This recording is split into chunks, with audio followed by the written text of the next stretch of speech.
Hello students, आज हम शिक्षा निदेशालय राष्ट्रीय राजधानी क्षेत्र दिल्ली की वर्कशीट नंबर 5 करेंगे। ठीक है, ये सोशल साइंस की वर्कशीट है और ज्योग्राफी की वर्कशीट है। ये डेट यहाँ पे एंट्रीज देख लेते हैं। ये 9 अक्टूबर की वर्कशीट है।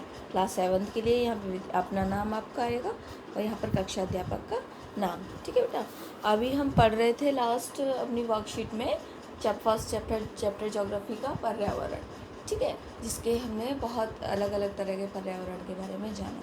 और आज का हमारा टॉपिक है उसी सीरीज़ में मानव पर्यावरण। ठीक है, ह्यूमन इन्वायरमेंट क्या होता है अब देखेंगे हम। मनुष्य पर्यावरण के साथ पारस्परिक क्रिया करता है।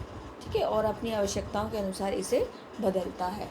ठीक है, तो मनुष्य पर्यावरण में रहता है, उसके साथ क्रियाएँ करता है और उसको अपने इच्छा अनुसार बदलता रहता है। जैसे ज़मीन हो गई, इच्छा अनुसार कैसे बदलता, ज़मीन हो गई, उसको घर रहने की आवश्यकता पड़ी घर की, तो उसने घर बना लिया।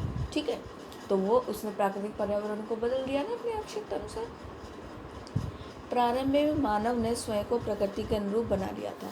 आपने देखा होगा जो पहला जो मानव हुआ करता था वो जंगलों में ही रहता था। ठीक है, वहीं फल फ्रूट खा लिया करता था, तो उसने अपने आप को प्रकृति के अनुरूप बना लिया था। उसका जीवन सरल था, उसका जीवन भी सरल था और आसपास की प्रकृति से उसकी आवश्यकताएं पूरी हो जाती थी। समय के साथ कई प्रकार की आवश्यकताएं बढ़ी और मानव ने पर्यावरण के उपयोग, उसमें परिवर्तन करने के तरीके सीख लिए। लेकिन जैसे जैसे आगे बढ़ा मानव, तो उसने पर्यावरण में परिवर्तन करने के तरीके सीख लिए। अब यहाँ पर कुछ आपको परिवर्तन जैसे दिए भी गए हैं। ठीक है, उदाहरण के लिए तो पहले इन्हें देख लेते हैं। वस्तु विनिमय पद्धति है। वस्तु विनिमय पद्धति क्या होती थी कि पहले पैसे तो थे नहीं, तो क्या चीज़ के बदले चीज़। एक को मुझे ज़रूरत है अनाज की, तो ठीक है, और सामने वाले को ज़रूरत है पशुओं की। ठीक है, दूध की ज़रूरत है, तो हम क्या अनाज दे के उससे मैंने कुछ गाय भैंस या बकरियां ले ली। ठीक है, ऐसे होता था। इसके पास फल है, इसके पास मुर्गा मुर्गा या मुर्गी। ठीक है, इसको अंडों की ज़रूरत है, तो ये क्या है, ये अपने फल इससे सौदा करेगा कि आप मेरे फल ले लो और अपनी वस्तु मुझे दे दो। ठीक है, तो इसको वस्तु विनिमय कहते थे। वस्तु विनिमय, वस्तु के बदले वस्तु। ठीक है, जब पैसे नहीं हुआ करते थे।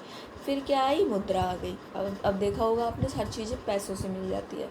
हमें कुछ ख़रीदना होगा, हम पैसे ले जाते हैं, हम ऐसी चीज़ तो नहीं ले जाते कि ये अगर हमें किसी की ज़रूरत पड़ी, हमें ज़रूरत पड़ रही है फ़्रॉक ख़रीदने की और हम अपने वो पैंट ले गए कि ये पैंट रख लो आप और हमें फ़्रॉक दे दो। नहीं ना, हमें क्या ले जाने पड़ते हैं, पैसे। यानी कि मुद्रा चलन में आ गई और उसने वस्तु विनिमय की समस्या को, प्रणाली को दूर कर दिया। क्योंकि वस्तु विनिमय में समस्याएं थी कि मान लो हमारे पास तो गेहूँ है बहुत सारा और हमें चना चाहिए। ठीक है, लेकिन सामने वाले को जिससे हम चना लेने जा रहे हैं, बदलने जा रहे हैं, उसको गेहूँ चाहिए ही नहीं, तो वो तो नहीं बदलेगा। तो ये उसमें समस्याएं आ रही थी। तो इनको क्या, पैसों ने उसको दूर कर दिया। अब क्या है, नेक्स्ट है, अब ये रुपयों की भी समस्या अब दूर हो गई। अब जैसे चेंज नहीं मिलता ना, कहीं कहीं चेंज नहीं मिलता, तो हम क्या करते हैं, झट से फ़ोन पे कर दिया। ठीक है, जैसे और डेबिट कार्ड से पेमेंट कर दिया, क्रेडिट कार्ड से पेमेंट कर दिया, या फिर बहुत सारे क्या है, ऑनलाइन ट्रांजैक्शन कर दिए। ठीक है, जैसे और बहुत सारे ऐप आ गए, उनके ज़रिए ट्रांजैक्शन कर दिए। तो जो है ऑनलाइन मनी ट्रांसफ़र भी जो है वो आजकल एक ज़रिया बन गया है वस्तुओं की खरीदने का और बेचने का। तो ये क्या है कि ये किसने बनाया है, ये आप ये देखेंगे ह्यूमन इन्वायरमेंट के अंतर्गत आता है। क्यों, ये मानव ने बना लिया अपनी सुविधा के लिए। अब नेक्स्ट देखते हैं, मानव ने अन्य लोगों के संपर्क में आना शुरू कर दिया। अपनी सुविधा विभिन्न उद्देश्यों के लिए अपने खुद का एक वातावरण बनाया। निम्न चित्र मानव पर्यावरण के कुछ उदाहरण दिखाता है।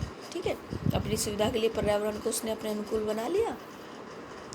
अब कुछ ये सुविधा से रिलेटेड चीज़ें हैं, जैसे राजनीतिक स्थिति। ठीक है, राजनीतिक स्थिति मतलब कैसे, सुविधाओं के लिए आपने देखा होगा बहुत सारी संस्थाएं बनी हुई हैं, नेता हैं, हर चीज़ का मंत्रालय है अलग अलग। ठीक है, और ऐसे ही शिक्षा विद्यालय यही मानव ने बनाया।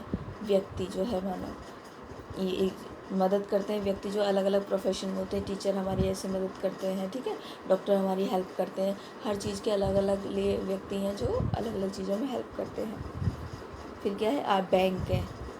ठीक है, ये धार्मिक स्थान है, और ये समुदाय हैं, ठीक है। और ये परिवार, हम फैमिली में रहना पसंद करते हैं, परिवार के लोग हमारी मदद करते हैं, तो ये क्या बनाया, ये मानव ने अपनी सुविधा के लिए बनाया है इस सब को, ठीक है। ये इसलिए ये मानव पर्यावरण का हिस्सा है सारा। नीचे देखते हैं, लॉकडाउन की परिस्थिति को याद कीजिए और निम्नलिखित तालिका को पूरा कीजिए, ठीक है। आपको लॉकडाउन की सिचुएशन याद करनी है और आपको बताना है मानव पर्यावरण का वह हिस्सा जो कार्य करता रहा है। लॉकडाउन में जो कार्य करता रहा है उन व्यक्तियों के आपको नाम लिखने हैं, ठीक है। जो लॉकडाउन होते हुए हम तो सब घरों में थे, लेकिन वो कार्य कर रहा था, आप लिख सकते हैं इसमें, जैसे डॉक्टर हुए, नर्स हुए, सफाई कर्मचारी हुए, ठीक है। बहुत सारे ऐसे NGOs थे जो वर्क कर रहे थे हमारी हेल्प के लिए, ठीक है, राशन डिस्ट्रीब्यूशन में। ऐसे ही अब, और इसमें क्या लिखना है, मानव पर्यावरण का वह हिस्सा जो कार्य नहीं कर पाया, ठीक है। अब और इसमें ये वो लिखना है, मानव पर्यावरण का कौन सा हिस्सा है जो उसमें लॉकडाउन के टाइम पे कार्य नहीं कर पाया, ठीक है। सब समुदाय लिख सकते हो, हम लोगों से मिल नहीं पाए, मंदिर नहीं जा पाए, ठीक है, बैंक भी नहीं, कुछ बैंक भी बंद थे, नहीं जा पाए, बाद में खोले गए, ठीक है। तो ऐसे आप ये सब लिख सकते हैं। बच्चों, आज की आपकी वर्कशीट यहीं कंप्लीट होती है। आई होप आप अच्छे से कर पाएंगे। ये दोनों क्वेश्चन का जवाब आपको अपने आप देना है। तो वर्कशीट कंप्लीट हो गई। आई होप आप अच्छे से समझ पाए हैं इसको और कर पाएंगे, और मानव पर्यावरण को आप अच्छे से समझ पाएंगे, और अपने आसपास की परिस्थितियों को देखेंगे और जान पाएंगे कि मानव पर्यावरण किस किस रूप में हमारे आसपास है, ठीक है। तो आपको वीडियो अगर अच्छा लगे तो लाइक ज़रूर करें। Bye bye, thank you.